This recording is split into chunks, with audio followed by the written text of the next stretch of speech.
Pain heals. Chicks dig scars. Glory lasts forever. Right on. Shotgun. DC right. Flip 90. Dig. On the center. Ready? Lighten up, Francis. That's the bottom line. 'Cause Stone Cold said so.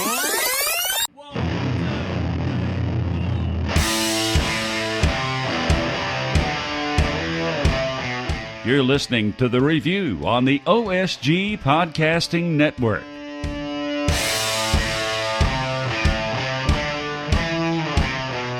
And welcome to The Review. John Wilkerson here. To my left, John Nelson. To my right, brother Phil Canner. Sporting the Louisiana Lafayette look. Go Raging Cajuns. So we welcome you to The Review. You can hear us on all your podcatchers. Spreaker, our host site. Spotify, Apple iTunes, Spreaker Radio, YouTube, wherever you catch your podcast, including our app on your Android or Apple device at OSG Sports. There you go, Brother John, bring it up. There you go. And that's what it looks like on Android and Apple. And look at all those beautiful podcasts that you can check out on our app, and of course OSG Sports on Twitter and on Facebook. We'd love to hear your responses and your feedback to how we're doing. Okay, last week, guys, we kind of chuckled about Coach O and his bachelorhood. I think we need to revisit that a little later. But right now, we want to talk about a trifecta. We want to talk about a trifecta of coaches that had an interesting week. And let's begin over in Alabama, where, let's see, Nick Saban has discovered email. It's a miracle. Attaboy. So I guess he was used to getting the 50-cent postage stamp and mailing a physical letter rather than hitting send on his screen. But there's nothing wrong with interpersonal communication and actually physically writing a letter. I see absolutely nothing wrong with that. And, and I think when it comes to email, I think that Phil, he had like 13 or 14 other folks doing those emails for him and sending those emails. The proper quote is he got people for that. He got people.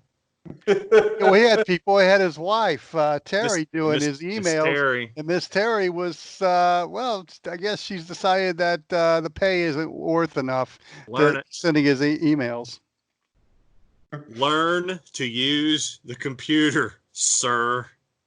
To quote, the one positive of this for me is I even have email now. I've come a long way. It was hard to communicate when you have to be by yourself and depend on someone else to get your emails and messages. It didn't work, all right?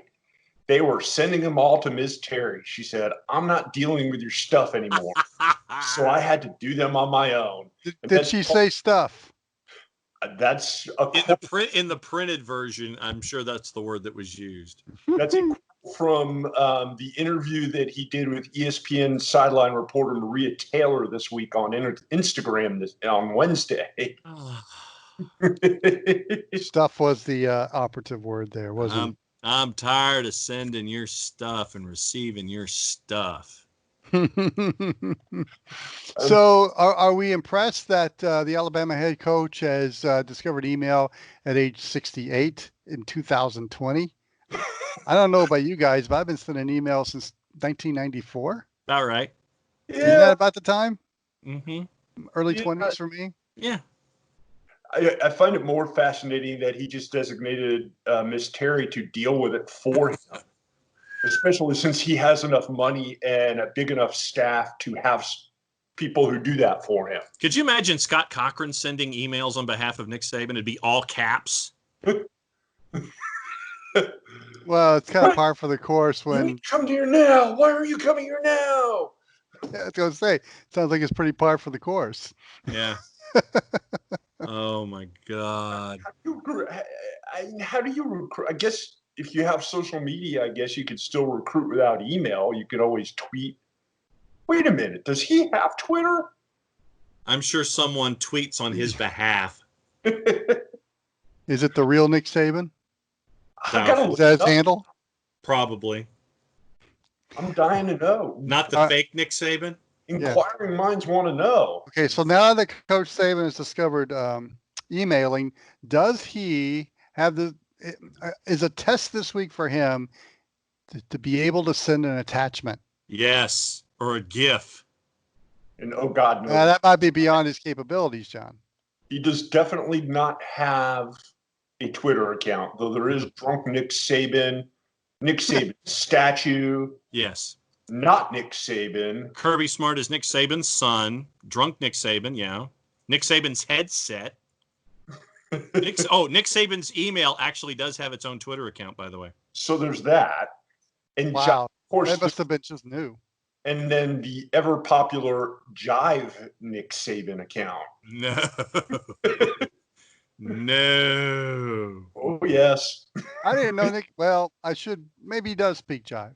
Maybe he does. Nick don't want to help. Nick don't want to help. Nick don't get to help. If Barbara Billingsley can speak jive, Nick Saban can master that. Oh, that would be tremendous. Barbara Billingsley is the official rep for Jive Nick Saban. Let me see if I can share my screen with you guys. Uh-oh.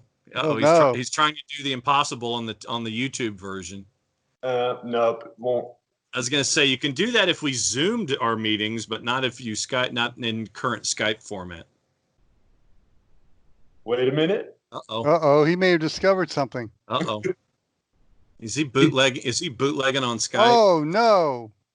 Oh, there we go. He's okay. Discovered. Screen sharing. Okay. So move us out of the way. All right, you're going to slide us here. All right, so switch screen or window. Oh wow, look at that. Yeah. For our YouTube viewers, this is fascinating television right here. Yeah, you should be able to just slide the Skype window one way or the other and move it out of the way instead of sharing the screen. I'm envisioning somebody watching our YouTube feed right now screaming at us saying, "No, do this." Exactly. There we go. Okay. All right, so there we go. Switch windows. Got it. Oh, there we go. Yeah. Oh, there it is. Yeah, Jive Nick Saban right there. Jive Nick Saban. I love it. Yeah. Because I can't see it here on my end. Yeah, it's all good. And it lists itself as a parody account so as not to get in trouble. So, no, that's perfectly understandable. So, mazel tov to Jive Nick Saban for getting that one on the board. Free publicity. We salute you. No doubt. All right, well, let's head over a little east to Nick Saban's nemesis, I guess, and Dabo Sweeney, because we touched on this last week about the vacation trip this Easter Sunday or this Easter weekend to Florida. Dabo needs to kind of stop talking. Stop talking. I saw an interview with him in response to what he said about that he fully expects everything to be back to normal and ready to go come August practice season and then September for games. Good for you. But then he kept harping on the fact that he was going to pack up the family on Easter weekend and travel down to Florida because he's on a private jet. He got a private jet. He keeps saying, well, I would get in trouble no matter what I said. No, you wouldn't. No, you wouldn't. If you just left the part about taking the trip down to Florida out of your conversation, one, nobody would know the difference. And two, nobody would be giving you grief for saying it. Insistent grief for doing it more than once when you have, 46 states that have some kind of stay-at-home order right now? Something along those lines. I mean, the rules apply to everybody, not just those of us who make less than 7 digits in our paychecks. But for those, I'm can't. I'm going to be that guy who would continue to give him grief no matter what. And the more that he continues to talk about being able to hop on a private jet and go to Florida for a holiday weekend to celebrate, Easter or whatever you want to celebrate on the weekend, it's whatever happened to setting a good example for those who look up to you. I would think that staying at home and being an example at home would be the way to do that instead of hopping on a private jet and going wherever. But yeah, I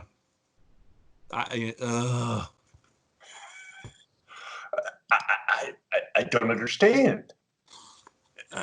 He said it can be, to quote, God can stamp this out as quick as it rose up. I'm not even. I'm just not. He's on his own. That boy is on his own. It doesn't matter what biting my tongue. Anybody says. There's always going to be criticism. It doesn't surprise me at all. You know, I could say the sky is blue and somebody would be mad as anything. That's the one thing I've learned over the years. I don't get affected by that. I just speak my heart. Well, your heart needs to stay at home, sir. That's just me. Your heart needs to stay off of private jets. I get the whole thing where he says, I believe that we're going to kick this thing in the teeth and nothing is going to change that belief for me. Okay, that's great. I have no issue with that. Optimism is not a bad thing. Nope. Optimism's a great thing. Yep. That's not the part that I don't think anybody's really that upset about. If you want to take the optimistic approach and say that everything's going to be all right and we're going to be able to play football as planned at the end of August, beginning of September, hey, I'm good with that. It's the part about taking the trip down to Florida on a private jet part that really kind of gets under my skin. Read the card in front of you. Ed Orgeron read the card in front of him for a PSA. Nick Saban read the card in front of him for a PSA. Dabo Sweeney is not reading the card. Other coaches are not reading the card. Read the card and speak the PSA. That's it. Don't get on a private jet. There you go. The card. Did y'all see what Mike Leach stuck his foot in his mouth the other day? No. I did. Yikes. That's all I'm going to say. Okay, what did he? Are you talking about the tweet that he sent out? Yeah. Yeah. I feel like Eli Drake. Yeah. Yeah. First of all, I thought it was really funny. My initial reaction, it was really funny. But obviously, it took a different turn. So it's one of those things. It didn't quite go over in Mississippi the way you would think it to, and I understand it. In fact, it's cost them one of their one or two one of their defensive linemen. Yeah, he backed out of his commitment. Yeah, in the portal. And what we're talking about is Leach on his Twitter account, which if you don't follow him is in a lot of ways a curiously funny and somewhat different account with some interesting things that he pushes out there. And the meme he tweeted, which has now since been deleted, shows an elderly woman sitting with knitting sticks in her hand, working on a noose, and a caption that said, after 2 weeks of quarantine with her husband, Gertrude decided to knit him a scarf. And it's not so much I think the issue is the symbolism. Yeah. Yes. And in Mississippi and really pretty much anywhere else, the symbolism is not good. And it's kind of really hard to justify that one.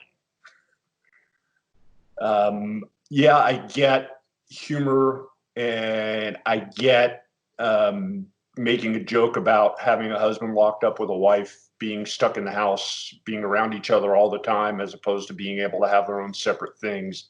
That part I get. There's probably a better way to get that message across or make that joke than without using a noose or something that's portrayed as a noose. That would be the way that I would approach it. There's got to be a way to get your point across other than using certain things from the South. And Yeah, I get Leach is new to the South. I get Leach is new to Mississippi, but you really have to be aware of how things are that you say or things that you push out there are interpreted by the people who are listening and watching it. And Only when you're in Mike Leach's position do you have to do that. I think if one of us did that, I don't think it would have been the public outcry that was out there. no, but we're not we're not a public figure. That part to that extent, yes. It doesn't excuse the imagery and the implication in there. And it, like I said, the whole message may be perfectly innocent in its intent, but being able to understand that it's not going to go over well with a certain percentage of people is a problem. And I understand people are more sensitive now than they used to be, but people are also more aware now that they used to be, that things that were said back in those days probably shouldn't have been said and shouldn't be necessarily accessible. I mean, it caused Fabian Lovett, one of their better defensive lineman recruits, to walk away from the program. Never mind the fact that Leach has had to apologize and delete. Well, let's go back to the kid walking away from the program, because that was a Dan Mullen recruit, wasn't he? Or was he a recruit from the previous staff? Was this a Joe Moorhead guy? I think this was a Moorhead guy. But all right. So was this the was he wavering about getting out, leaving, and going in the portal? Was something like this the straw that broke the camel's back? It came, a lot of it, from what the stories that I've read about it, a lot of it came from Lovett's father, who was not comfortable having his son being led by a guy who's putting images like that out there. And like I said, Leach apologized for it, and I get that. That's cool. Well, I think that's where it needs to end. I'm not really cool about this listening session he's being forced to go upon with the Civil Rights Commission in Mississippi. Look, I think this is a case where, yes, he is the head coach of Mississippi State, which is a very high profile position in the state of Mississippi. And he's not a native Southerner. So it's not ingrained into his DNA. He sends something like that out, takes it away, apologizes. Mississippi State has to come out with something. I think you need to give him a little bit of the benefit of the doubt there, but I'm not sure what these listening sessions are going to accomplish. It would have been an issue no matter where he was if he had pushed that out as a football head coach, because most of his players are African American, and I would be willing to bet that most would interpret it that way. As for the listening sessions, that's PR. That's being able to say that I hear you, I'm going to do something about it, I want to be on the right side and make sure that you know that I know I shouldn't have done that. That's all that is. And the university looks at their bottom line, especially now more than in years past, and they don't want to lose any kind of revenue from any possible sponsor, any possible donor, or any possible ticket purchaser, anyone interested in investing in the program in whatever way possible, whether it's at the grassroots level as a ticket holder or as a sponsor or as a donor. You don't want to lose that kind of revenue, especially in this day and age, and you have to put out that fire as quickly as possible. Yeah. At the end of the day, it shouldn't have happened. And the whole thing of not spending time in the South really isn't that good of a reason for it or an excuse for it. You have to be that aware. If you're a public figure and you have a social media account, I have no problem with jokes and having some fun and having it kind of getting a laugh out of stuff. But you got to be careful and be aware that if you're not, that certain things could be interpreted the wrong way by people. It's real easy to do. Social media doesn't take things in context. Social media does not always give you a full account of what the thought process was, why things are said, why things are done. And this is a prime example of that. None of us can sit here and say we know why he posted that. My guess is probably because he thought it was funny. Yeah. And didn't really pay much attention to the implications of it. And that's all fine. You still got to be aware of that when you're in his position, because you're in a leadership position, because you're in a position where you are the one who sets the voice and the tone for the program. But isn't the apology and the removal enough? I mean, to me, that's enough. He acknowledged the mistake, and now I understand the PR element, but at some point, you've got to understand that he is sincerely apologized. And if it costs him a player, costs him a player, so be it. That player may have already been looking to move on, enter into the portal. And this was just, this was a dumb move by my coach. I'm moving on now. So that was I guess the straw that broke the camel's back in that regard. But and this will be a couple months forgotten about. Yeah, I understand. I understand that. But I just don't see going beyond the apology what that's going to accomplish. And then we go to another level with Mike Gundy, who in a Monday teleconference, as you guys both bring your head down. I had to join you guys. Sorry. It's all about teamwork. It's all about teamwork here.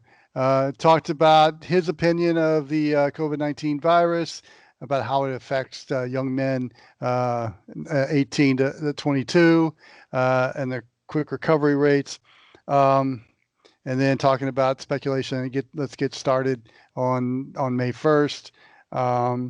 Probably not the right thing to say at this time, although we were getting some good news about the hospital numbers and about the flattening of the curve, and that we may be on the other side of this, beginning that process of being on the other side of this. But Gundy got out there and basically spouted off his opinion and had to issue an apology on Saturday.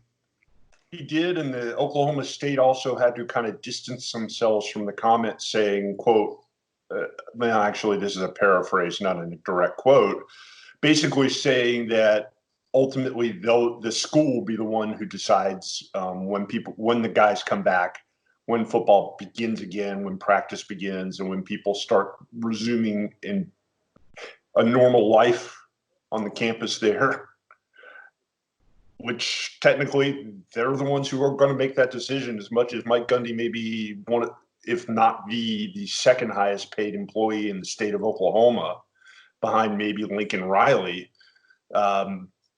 Ultimately, Oklahoma State's president will be the one who says, okay, we're open back up, business can start picking back up. Well, I think where most people have the problem with Mike Gundy is he kind of played doctor on this. Yeah. And I've read the statistics and researched on my own. I think we all have a good idea where this the disease has been deadly toward. And but at the same time, we got to get on the other side of this. And I think we discussed it last week. Nobody really knows how this disease is going to, the course of this disease right now. But we've got the best people, the best minds on this. You can't go out as a public figure like that and kind of play doctor, because what you say is going to carry a lot of weight and garner a lot of criticism. Speaking out of turn.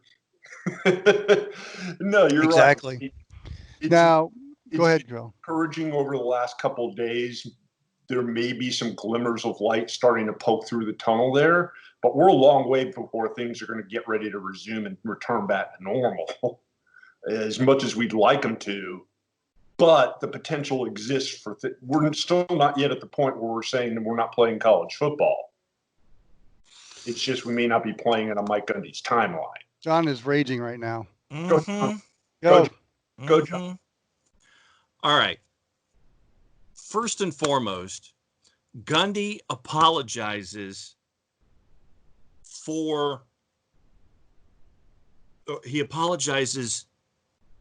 to anyone who listened.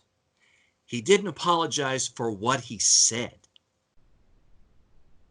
And to me, that is a distinct difference. Basically, I think Gundy apologizes because he got caught, as opposed to Exactly. I'm not going to doubt you on that, because the man has strong convictions. And I mean, with the comments that he said, maybe he should go to Tallahassee and talk to an offensive lineman there about how young people aren't getting the disease, and talk to his family. Boselli. Yeah, and talk to the Boselli family about that. Here's what he said, just to put it out here. Here's the statement from the university. I've been made aware, meaning that you weren't aware in the beginning. I've been made aware that comments from my press conference have offended some. It was never my intention to offend anyone, and I apologize. We're 2 sentences in, and he's already done stuff in each sentence. Because he's got strong convictions. And nothing wrong with that, but it's the whole idea. I hear you. A public figure, and last time I checked, Mike Gundy is not an epidemiologist. He's not an infectious disease PhD. But he stayed at a Holiday Inn Express. And he apparently doesn't go to sport clips. Didn't get a laugh. I'm in the middle of a rager, so it might wait for the commercial break. Go ahead, John. Sorry. Just my first priority will always be the student athletes and doing what's best for the program and the university. If that's the case, all you have to do is look to Tallahassee and the Florida State program. You're 3 for 3. Just do the PSA, back away from the microphone. All right, go. Man needs a glass of water. So is the moral of the story, coaches just need to not talk about this? Well, now I lost my train of thought. Thanks, John. Thanks, John. Unless it's Nick Saban and no. He's very strong in his convictions, John. But I think the one thing to me that I got out of this is, a lot of people are upset that he talked about we got to start running money through the state of Oklahoma. We got to start, and I think he has a point there.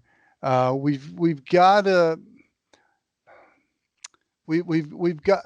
I mean, I'm thinking about today. We're taping this on a Sunday, and we're supposed to be watching the final round of the Masters today, which would be kind of interesting with the weather. It's running through Georgia right now. With the final early tee-offs is what we would have had. We would have had, we probably would have had a 10 a.m. or 9 a.m. start, threesomes, and the green jacket be awarded at 3 p.m. in a driving rainstorm in Augusta, which could have proved for some interesting golf.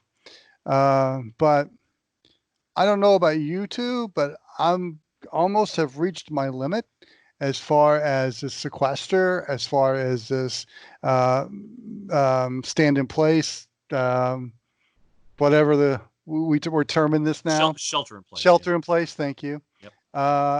There's no outlets. I mean, I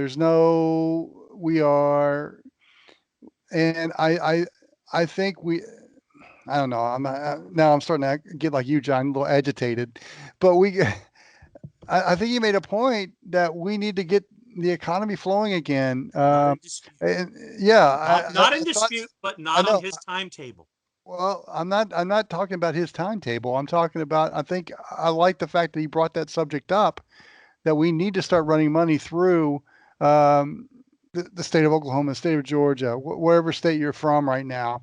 We need those outlets right now because, people don't have outlets right now. People have lost their jobs. I understand this is a terrible thing, but I mean, I'm starting to reach my point where the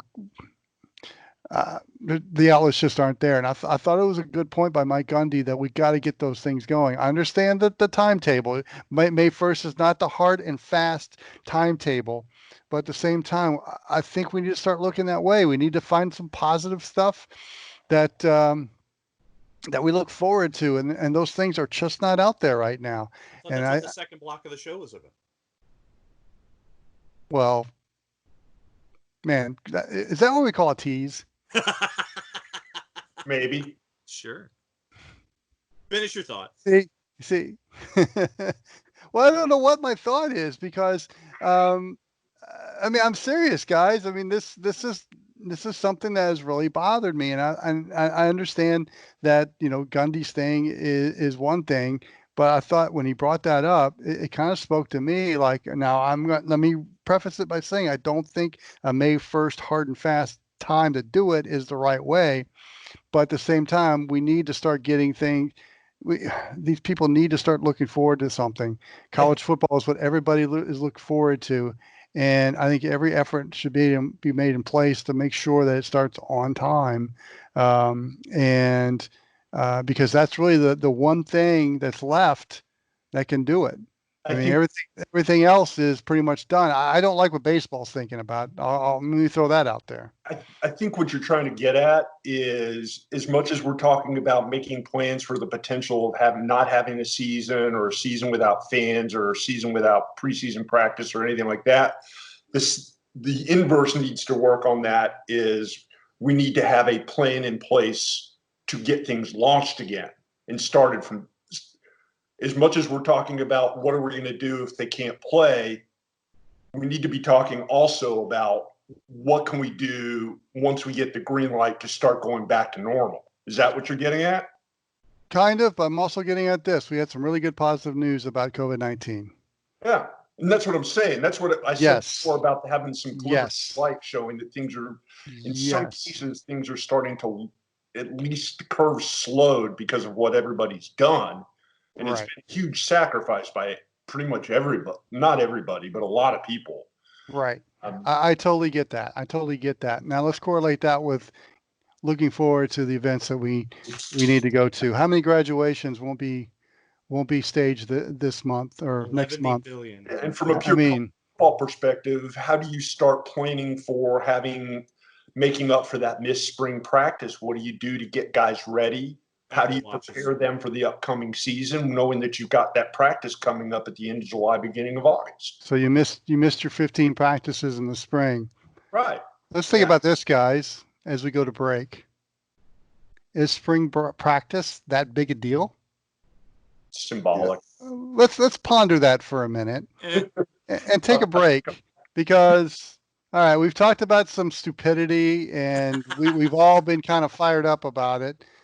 I think it's time to lighten the mood a little bit. So stay with us. We're going to lighten the mood a little bit, and we got some things we want to talk about that's going to make you chuckle a little bit. The review continues after this. Bring back blind date. Bring back blind date. The online sports guys would love to hear from you. Go to our Twitter page at OSG Sports for a comment, rant, or just whatever's on your mind about college football. We know that every driver is different, and a one-size policy does not fit all. That's why Country Financial offers a variety of discounts, so you get the coverage you need and the savings you deserve. From good driver to good student, multi-policy to multi-car, we've got a discount to suit every driver. Call Jason Wright at 678-568-6871 today to see what you could save. On Facebook at Jason Wright Agency, or by phone at 678-568-6871. Discounts vary by state. Policies issued by Country Mutual Insurance Company, Country Preferred Insurance Company, or Country Casualty Insurance Company, Bloomington, Illinois.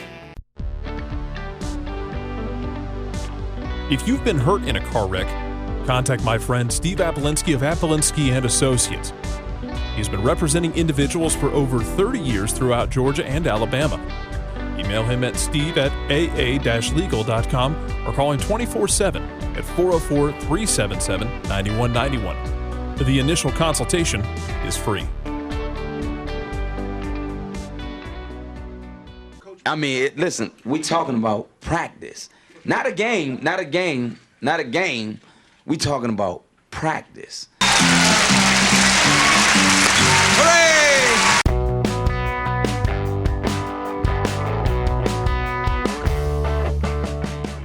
Welcome back to the review. John Wilkerson here. To my left, John Nelson. To my right, Phil Canner, supporting the Louisiana Lafayette Rage and Cajuns. The wife's alma mater. Yes, he has vested interest. Mm-hmm. So Billy Napier will be watching this and very happy to see. And of course, John pimping the Memphis Express from the late AF. No, that's it is the late AF. You're right. I was thinking I was wearing something from the dearly departed other league, but I'll do that next week. Which departed other league? Yeah, exactly. XFL 2020. I'll wear my I'll either wear my Seattle or my Houston stuff next week. Okay, nice. All right, so we had some spirited discussions about 4 coaches who had an interesting week. We'll leave it at that. And now we just brought up about spring practice and spring practice not being conducted this year. And I brought up the notion, are those 15 extra practices in the spring really worth it? Guys, I leave the floor to you. It's a fairly newly discovered revenue stream. That is all. If you talk to a coach, they'll tell you it's about getting repetitions for the youngins, for the guys who didn't play the year before, who are going to be put into new roles. They'll tell you that it's a chance to see who is going to be in a position to step up once these late summer, early fall practices begin. And I kind of get that, but if you're a coach, you're always going to want it. You're always going to say, I want more practices and more reps from my guys so I can see how they're doing. Is it necessary? I'm not a college football head coach, so I guess my answer probably doesn't really matter that much, but I kind of think from my perspective, no. It mainly a show for the alumni, because if you get down here in SEC territory, you go to University of Georgia spring game, there's 60, 70,000 fans in the stadium, and they won't let somebody with a camera or a notepad anywhere near it. So if they played the game in front of 60,000 people, but nobody was there to document it, did it really happen? Good points. I tend to think that spring football is, I do believe it's necessary. I think 15 practices is a good number. I think what it does is, and Phil, I think you brought this up, getting the younger players a chance in the system. I think it's imperative when you bring a new coaching staff in to have those 15 practices to implement your system, to figure figure the players out, players figure the coaches out. I think that's a huge way to form bonds. But I think in recent years, the last 15 years, I would say, it has become more of a marketing tool, a form of adding that extra income to the athletic department, with the 90,000s that show up at spring practice at what, $5-10 a ticket, something like that. I'm not sure how much the tickets cost, because I usually don't attend such games. I also think it's a chance, if I look at a positive side, a chance for a family that normally is priced out of a game to come up and see the team play. I think it's a necessary part of the season. You need those practices to implement. If you bring in a new system, if you brought in a new offensive coordinator, if you brought in those kind of things, yes, I think spring practice is necessary. And another thing, what are these guys going to do in the spring? I mean, think about it. You mean they're not going to go to class? Maybe that's the time they go to class. But they don't practice every day. If you've looked at a spring football practice schedule, it's usually every other day a Monday, Wednesday, Friday, or sometimes a Monday, Wednesday, Saturday with maybe the last couple of weeks, maybe the last 3 weeks, there's scrimmages here and there, and then the money making scrimmage, as we call them spring games. But no, I think it's a necessary part. But does it affect the season? I think is the way. And I don't know if those practices in February and March are going to affect the season. I think it sets you up for fall camp. Yeah. But I don't know if it wins you games. I could be wrong on that, and probably some Division I coach is going to hear this and get fumed over it. But I'm not sure if it's going to win you those games. And I think that when we come out the other side, I think that you're going to see, or you hope to see, some differences in scheduling and preparation for college football and college athletic programs, where if you're not really doing a whole lot of practicing during the spring or whatever your schedule is, say I August to get you ready. I know that Clay Helton said he needs 4 weeks. I think that what you do is you make allowances for the number of hours that you can have contact, the number of hours that you can integrate, the number of hours that you can have in learning sessions, whatever you want to call it. I think that you can get them prepared, but for me, spring football has just turned itself into a revenue stream where, especially for those teams that didn't get those extra practices leading toward a bowl game the previous season, it gives you that extra opportunity to learn about them. Right. But I think that honestly, it is a revenue stream that ends up giving you more practices. Fine, whatever. What else is new? I mean, as much as college football has become a business, it's almost like a year-round operation. Yeah, believe it or not. And these guys are at the highest levels are almost like unpaid minor leaguers. Yeah, you ain't kidding. Well, I also see a need for that. If look how complicated the offenses have gotten. Oh yeah, and even the defenses have become adjustment after adjustment as well. But offenses have become so sophisticated and so complicated with the verbiage, with the pre-snap reads, with all those things that I think, you need a spring practice just to absorb all that material. You need the 15, and then you do need a certain number of hours of contact, full contact, to be able to implement that in a game-like situation. And I think, you do a reasonable amount of live drills like that. It'll prepare you to get into fall camp. And once you're in fall camp, that's where you fine tune and, you get ready for your first game of the year. Oh, yeah. Back in the dark ages when I played basketball, every coach that you ever will talk to will tell you the same thing. There's no substitute for repetition. Nope. No. And or you're able to drill on running a play and running these specific assignments in each play, the better you're going to get at it. Right. And back in the Stone Ages when I played basketball, we had summer leagues, we had spring leagues, and we were running similar variations of the same offense, not necessarily because it was a great offense, but it was because that was the system. That was the system. Yeah. And that's the thought process. And that part of it, I totally get. I mean, you could almost, to me at least, make the argument that having the practices is different than having the spring game.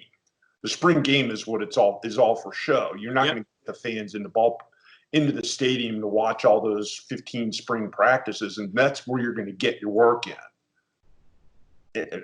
At the end of the day, is it valid?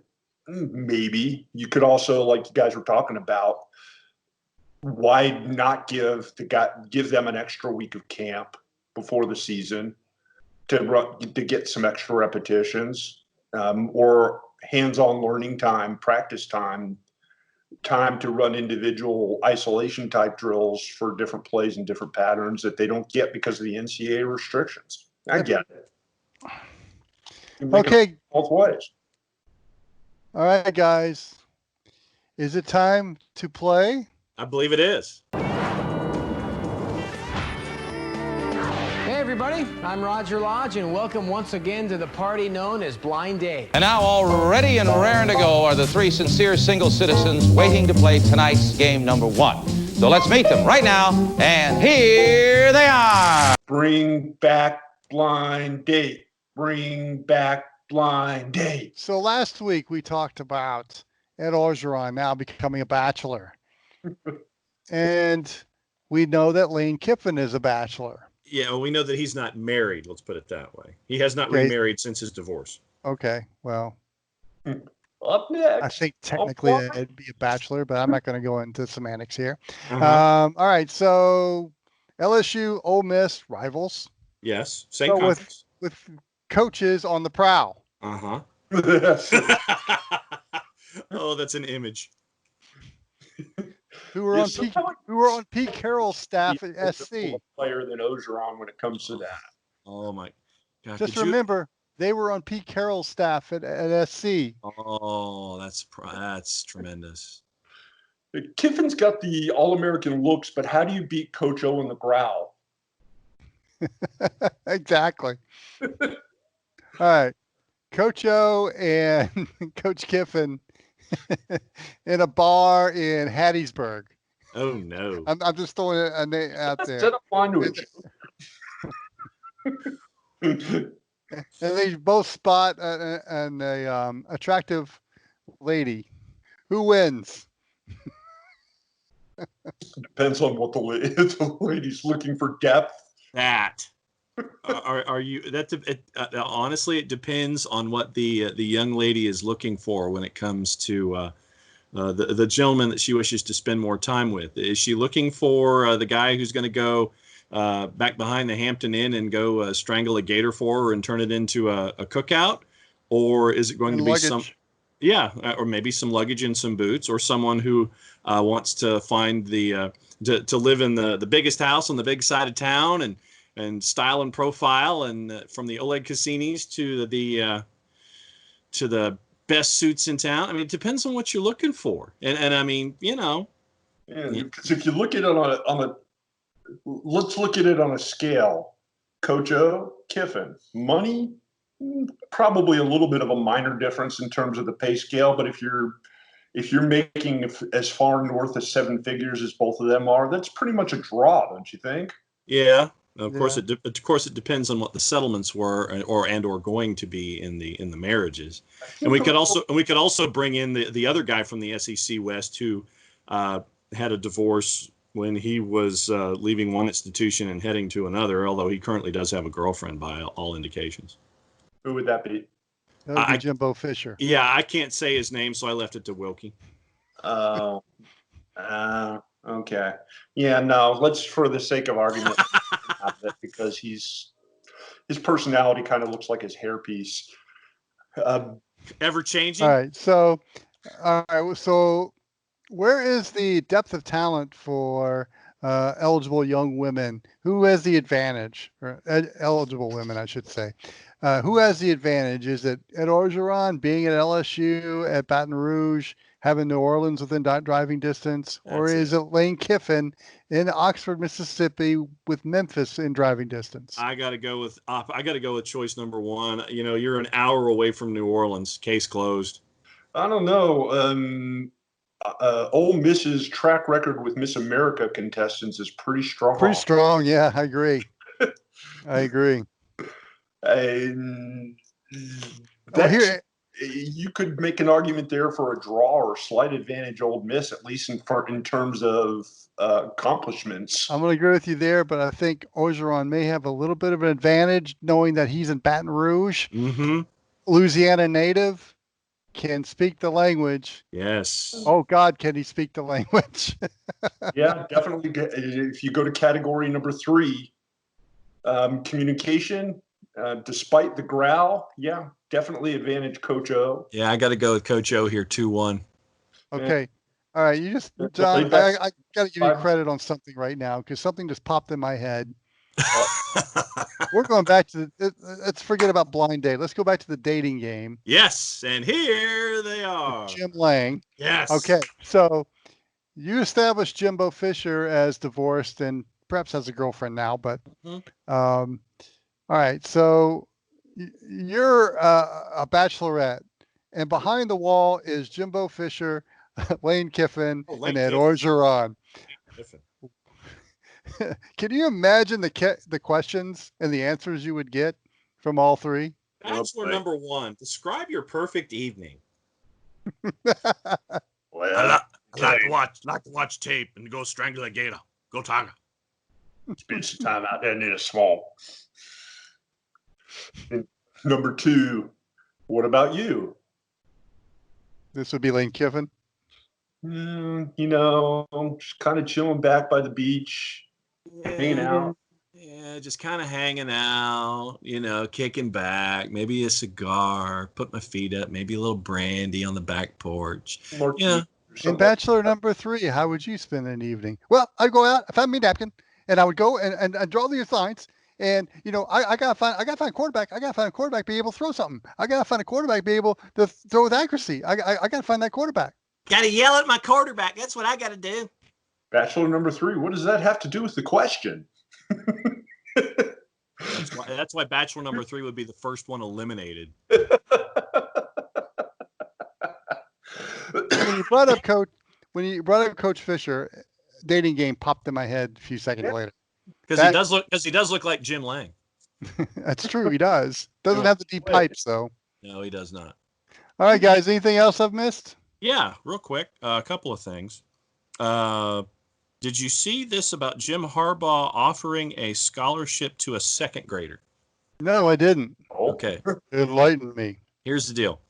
All right. So, these days you can't have direct contact when it comes to recruiting. So Harbaugh was having a video conference with Thomas Fedone, who is the number 2 tight end in the country, a 4-star prospect in 2021, and he's out of Iowa. Fedone has offers from all the big ones, including Michigan, all the big schools. Thank you very much. Get your head out of the gutter. I didn't say anything. Alabama, Georgia, LSU, Notre Dame, Nebraska, Michigan. So they're having a video chat. Harbaugh and Fedone are having a video chat. And so Fedone's second grade cousin, Sebastiano, joins in on the video chat. And so according to a Facebook post from Sebastiano's mother, and this is from our friends at College Football Talk, her son was asked by the coaches to flex. And so Sebastiano complies. He goes to the gun show. And at that point, Harbaugh offered Sebastiano, who has battled leukemia for 4 years until finishing up his chemo in February of last year, a Michigan football scholarship. So that means that now the first athlete for the class of 2030 at the University of Michigan has now been determined in the form of Sebastiano Fedone. Good on him. And the good news too is Sebastiano is actually healthy enough to be able to resume physical activity. So it looks like that's good news in that regard too, and that he is on his way to a recovery. Yep. And hats off to and a salute to Jim Harbaugh for that. Obviously, he's stayed out of the foot and mouth coaching disease but he did compare it to being a backup quarterback in the NFL, saying, this is something I can't control, but I have to be ready if I'm called upon. No doubt. Like I said, Russians don't take a dump, son, without a plan. So right now, Harbaugh's got a plan. Exactly. And the other one from me to finish up this week. Have you ever heard of a football conference that thought that one of their members was just too good? Yeah, I think we might have discussed during this. I've heard of a football conference that thought of their program being way too bad. Yeah. And wanted to boot him out. But in Division III, and Wilkie, you know about St. Thomas of Minnesota from the Trophy Games and Rivalry show. Johnny's and Tommy's playing at Target Field. 30,000 people show up, mass hysteria. Tremendous rivalry in Division III. So St. Thomas was a member of the Minnesota Intercollegiate Athletic Conference, the MIAC. But the members of the MIAC in Division III basically said, you're being too mean, you're winning too many sports, you're not allowed to be here anymore. So the member schools in the MIAC basically did that.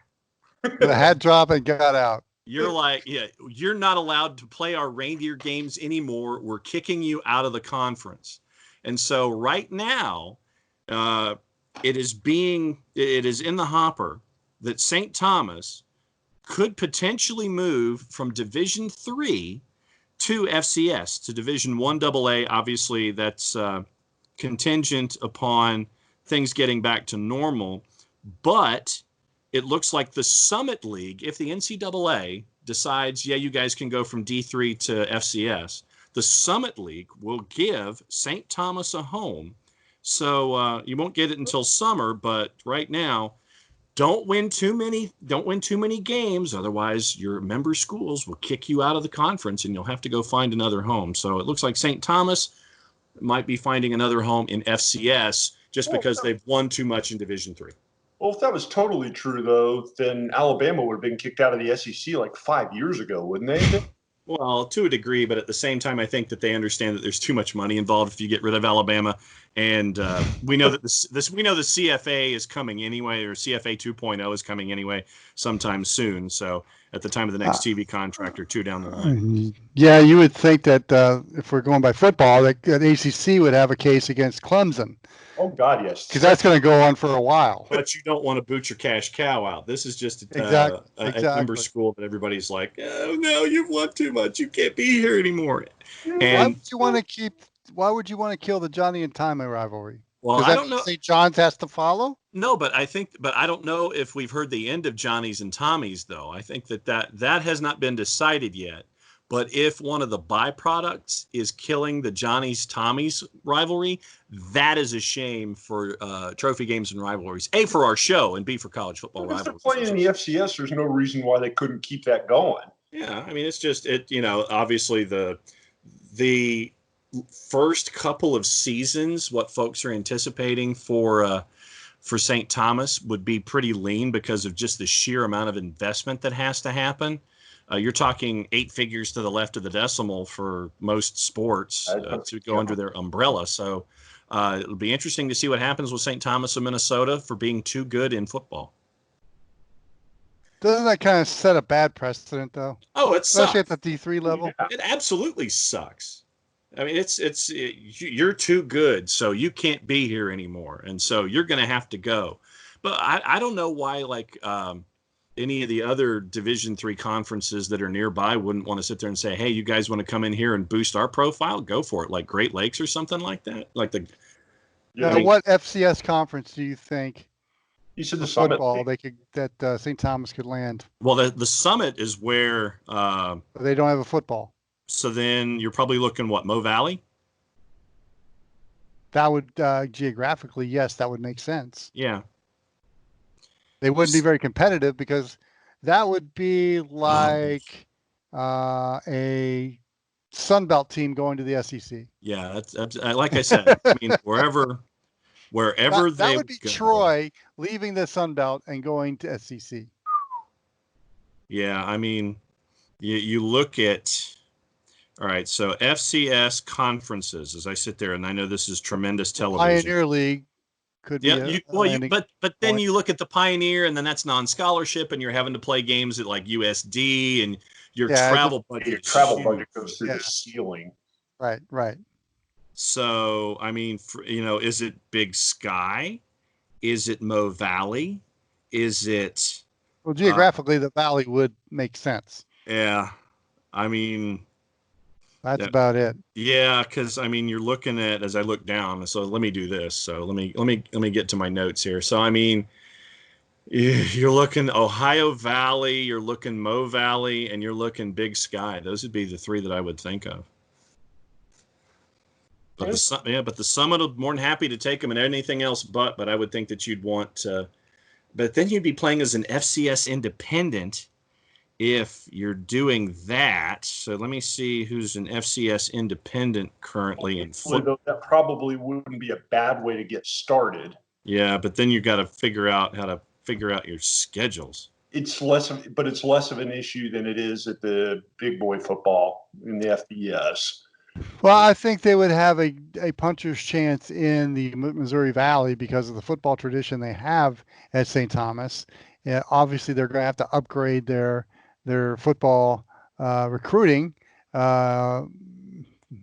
It's going to take some money, but at least on the FCS level, it's a manageable. And of course, St. Thomas is located in the Twin Cities, correct?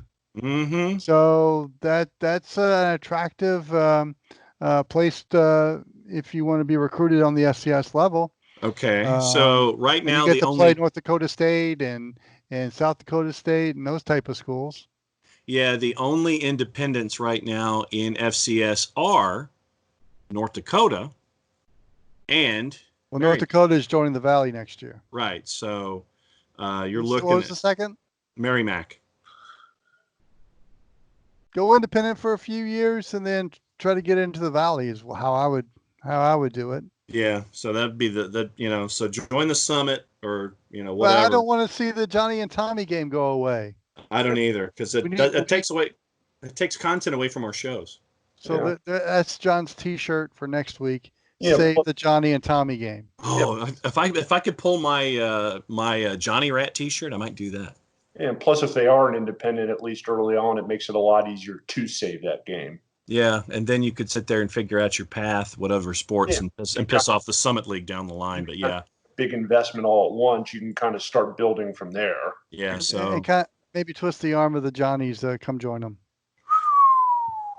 Wouldn't that be a great FCS rivalry? Ooh, be a great rivalry on any level. God, and then they both go to the Mo Valley. Oh goodness. You want the FCS? You want the SEC of FCS? That's if Johnny's and Tommy's both jump to FCS level, but that's a big financial investment. I don't know if St. John's can handle that though. So does the Missouri Valley then go into divisions and create the Missouri Valley Championship game? Oh, God, yes, that'd be great.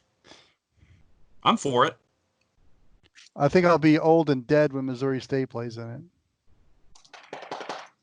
Even though Bobby Petrino is the head coach of the Missouri State Bears. No. My alma mater. No. So there is hope. Yeah, I give you 3 years before you're under investigation. How often are FCS football programs under investigation? How That's a often, question we will ponder for next week's show. How often do FCS schools pick up Bobby Petrino as a head coach? Desperate times call for desperate measures. And on that note, you ain't lying, brother. We'll put a wrap on this week's review. Good discussion, guys. As always. So check us out on all of our podcatchers on Spreaker, on Spotify, Stitcher Radio, on that right there, our OSG Sports app from on your phone, on your Android, or on your Apple device. There you go. There's always our Twitter page at OSG Sports and Facebook at OSG Sports and Phil's musings on theonlinesportsguys.com. Please give us your feedback. If we read it on air or on our podcast, John will figure out something to send you. So, guys, thanks a lot. For John and Phil, I'm John. See ya.